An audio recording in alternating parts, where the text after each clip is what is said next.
Ohio, welcome to Samurai Breakfast number 92. I am Yoshi Arima. We're in a slightly different setup here. It is in alignment with an awakening that I've had just in the past weekend or so. And it was all centered around going to a Def Leppard concert, bought the t-shirt. I just absolutely loved seeing Def Leppard live this weekend. Hadn't seen them in concert before, been listening to them since the early 80s.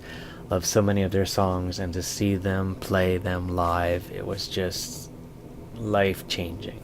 And what I mean by that is that the awakening that I had was a definition of spirituality is different for everybody. And as you're on this journey of finding who we are, who our authentic self is, expressing our light to the world and our love to the world, our recipe for that is not going to be like anybody else's recipe. And the more we follow along with what lights us up and allows us to give more light to the world, that is our magical recipe.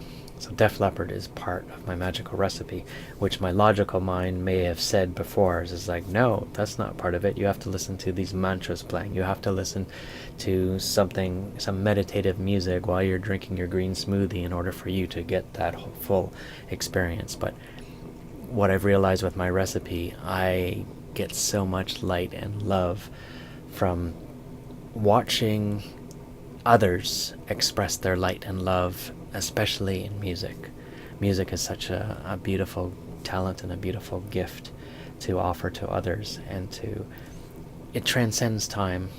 The songs could be 20, 30 years old, maybe even longer, and they still feel as fresh as they did when you first heard it, because that resonance is there, and it doesn't change, it doesn't get old. So want to leave that thought with you, that your recipe for spirituality, your recipe for your journey is going to be different from everybody else's, and it is unique to you. But those things that allow light to come into you, and then you exude light and love to help this world illuminate even more, those are part of your magical spiritual recipe. So Def Leppard is part of that for me. Thank you as always for tuning in. Think about it and see how your recipe is. Until then, I will see you next week. Joy, light, and love. Namaste.